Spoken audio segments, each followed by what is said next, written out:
안녕하세요, 지메입니다. 오늘 할 내용은 경매물건 분석 주거 게시판에 있는 2억 2천만원 난리다, 세입자 어쩌죠, 명도 장난 아닐 듯 이라는 글에 대해서 보도록 하겠습니다. 서울시 강북구에 나와 있는 아파트입니다. 얼마 전에 진행됐던 물건이죠. 내용을 살펴보시면 이게 진정한 세입자가 맞다면 정말 너무 안타깝다는 생각이 듭니다. 아무리 추측을 해봐도 내용을 살펴보면 진정한 세입자가 맞게 보이기 때문에 더 안타까운데요. 일단은 소유권 이전이 되었습니다. 2017년 6월 5일날 계약이 되었고요. 2017년 6월 30일날 매매가 되었습니다. 거래가액은 2억 8,500만원입니다. 자, 매각물건 명시서를 보시면 세입자 곽씨가 있습니다. 자, 현황 조사상 2017년 12월 27일이므로 전입세 대람 내역을 보시면 2017년 12월 27일로 되어 있고요. 그 다음에 권리신고가 되었는데 권리신고된 날짜를 보시면 전입신고가 2017년 12월 27일, 그 다음에 확정일자가 2017년 6월 16일입니다. 자, 이걸 보면 이상하다는 생각이 듭니다. 확정일자와 이렇게 전입신고 일자가 이렇게 차이가 나는 게 좀 신기하죠. 좀 이런 경우가 좀 많이 없거든요. 거의 뭐 한 달 정도는 있다가 전입신고를 하는데 확정일자가 좀 빨리 받았음에도 불구하고 전입신고를 상당히 늦게 했습니다. 왜 그랬을까요? 일단 세입자의 내용을 봐보시면 임대차 기간은 2017년 6월 16일부터로 되었고요. 실제상의 점유기간은 2017년 6월 30일부터라고 점유라고 되어 있습니다. 자, 이 날짜 어디서 많이 본 날짜 아닌가요? 2017년 6월 30일 바로 이 날짜입니다. 이 날짜. 즉 소유자는 이 집을 매매로 2억 8,500만원에 사면서 바로 세입자를 바로 같이 들인 거죠. 즉 돈이 부족함으로 갭 투자를 한 거죠. 2억 2천만 원을 넣으면서 실제로 들어간 금액은 6,500만 원으로 집을 사게 된 겁니다. 세입자를 같이 넣으면서 매매로 샀으니까요. 그래서 세입자는 2017년 6월 16일부터 임대차 기간하고 점유를 이때부터 했지만, 근데 중요한 거는 바로 이겁니다. 중요한 거는 바로 이 전입신고 일자가 가장 중요합니다. 아무리 확정일자가 빠르고 아무리 임대차 기간, 아무리 점유기간이 빨랐다 하더라도 주택임대차보호법은 전입 플러스 점유를 해야만 대항 요건이 생기게 됩니다. 대항력을 발휘를 하게 되려면 당연히 전입 플러스 점유를 해야 된다는 거죠. 그런데 점유를 아무리 빨리 했다 하더라도 전입신고가 늦기 때문에 이 모든 날짜들은 전부 다 이 전입신고된 날짜에 한 것으로 계산을 보게 되는 거죠. 이렇게 전부 다. 이게 좀 안타깝습니다. 그러므로 이 세입자는 2017년 12월 27일에 전입한 걸로 보고 2017년 12월 27일에 확정일자를 받은 걸로, 같은 날짜 확정일자를 받은 걸로 봐야 되는 좀 아이러니한 상황이 되는 거죠. 이것만 봐가지고는 문제가 없을 수도 있습니다. 그러나 가장 큰 문제는 바로 이때 일어나는 거죠. 근저당입니다. 자, 세입자의 전입신고일자가 2017년 12월 27일인데 근저당이 바로 한 달 열흘 정도 있다가 근저당이 들어왔습니다. 이 근저당 보시면 근저당 채권 최고액이 2억 6,760만원에 되는 상당히 큰 금액이 들어왔습니다. 이 물건의 거래가액이 2억 8,500인데 근저당이 2억 6,760만원. 즉, 이 소유자는 세입자가 전입신고하지 않은 것을 알지 못한다면 이렇게 대출을 받을 수가 없죠. 당연히 세입자가 전입신고를 하지 않은 것을 알고 있었을 것입니다. 또는 뭐 부탁을 해서 잠깐 뺐을 수도 있겠지만요. 일단 그거에 대해서는 나오지 않으니까요.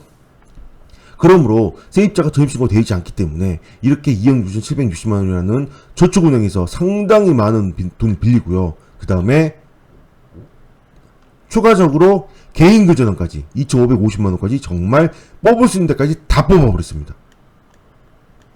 그래서 이 두 개를 합치면 매매가격과 비슷하게 됐죠.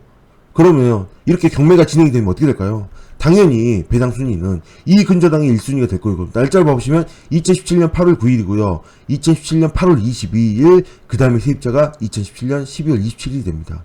전입신고가 늦음으로 인해서 순서가 가장 마지막이 됩니다. 그래서 1순위 배당 2억 6,760만원, 2순위 배당 2,550만원. 그 다음에 3순위로 가야 되는데 이 두 개만 합쳐도 이미 매매가액과 비슷하기 때문에 당연히 세입자는 1원도 배당을 받지 못하는 그런 안타까운 상황이 되는 그런 물건이 되게 됩니다. 이게 전입신고를 처음에 했다고 하더라도 잠깐 뺐어도 문제가 되지만 이렇게 전입신고 늦게 했어도 상당히 큰 문제가 되거든요. 이 전입신고 하나로 인해서 이 보증금의 2억 2천만 원은 정말 마지막 순위가 돼버립니다. 그러면 소유자가 돈을 줘야 되지 않겠냐? 당연히 줘야죠. 당연히 줘야 되는데요. 자, 이걸 봐보세요. 저축은행에서 돈을 빌리고 개인금전까지 쭉 다 뽑을 정도면 과연 돈이 있을까요? 있는 대로 다 끌어쓰고 정말 할 수 있는 최대한의 대출을 다 받아 쓰는 사람이 과연 돈이 있어서 이렇게 대출을 받았을까요? 돈이 있었다면 이런 일도 안 했겠죠. 이런 일도. 그러므로 이 소유자는, 이 채무자, 즉 소유자는 아마도 이 2억 2천만 원을 줄 돈이 당연히 없을 것입니다. 그러면 이 물건 어떻게 됐나요? 이 세입자 박씨. 너무나 안타깝습니다. 자, 이런 상황을 겪지 말아야 되는데, 주택임대차 보호법에 어떻게 보면 허점이라기보다 뭔가 좀 문제가 있는 그런 전세제도의 가장 안 좋은 부분이지 않을까 싶습니다. 법이 중요하긴 하지만, 이렇게 전입신고로 인해서 이렇게 어마어마한 돈을 날릴 수 있는 그런 정말 너무 안타까운 상황인 거죠. 이 세입자 각시 2억 2천만 원 적지 않은 돈입니다. 이 물건 낙찰을 받게 된다면 낙찰자가 가서 이 물건 명도를 해야 될 건데요. 인도명령을 시청하면 세입자는 나가야 되고 그 다음에 강제 집행까지 가능한 세입자인데요. 이 2억 2천만 원 날리는 상황에서 쉽게 나갈 수 있을까요? 이게 좀 너무나 큰 상황이 됩니다. 이게 너무나 많이 안타까운 거. 차라리 이때 2억 2천만 원으로 차라리 이 곽씨가 차라리 갭 투자를 했다라면 그런 생각이 들 정도입니다. 이거 보시면 6,500만 원으로 이니얼 집들 산 사람도 있잖아요. 차라리 곽씨가 그런 이 돈으로 차라리 집을 샀었으면 지금 집값이 많이 올라서 더 좋았을 텐데 오히려 2억 2천만 원 날리는 너무나 안타까운 상황이 됨으로 인해서 좀 많이 그렇습니다. 입장에서 낙찰을 받으신 분은 그래서 제 개인적인 생각으로는 해주실 수 있는 최대한의 이자비를 지급을 해주시고 이자비 협상하지 마시고 최대한 많이 지급해 주세요.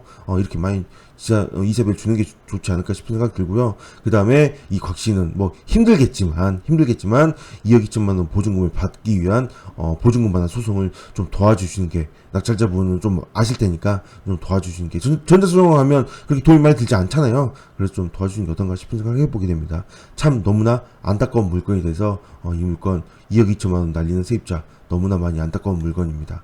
이런 물건들이 좀 없어졌으면 하는 바람이지만 경매 물건을 보다 보면 이런 물건들이 너무 많이 나와서 안타까운 생각이 듭니다. 저는 항상 투자를 할 때 손해보지 않는 투자를 하는 방법 쪽으로 얘기를 하거든요. 그래서 또 떼돈을 보는 것보다 이런 상황들을 보면서 좀 손해보지 않게 좀 이 세입자도 참 안타까운 상황이니 좀 일반인들도 이런 내용들을 정확히 아셔서 좀 손해를 보지 않게 좀 해야 되지 않을까 싶은 생각을 하게 됩니다. 네, 안타까워서 말을 좀 더듬더듬 하게 되네요. 네, 오늘 여기까지 하겠습니다. 감사합니다.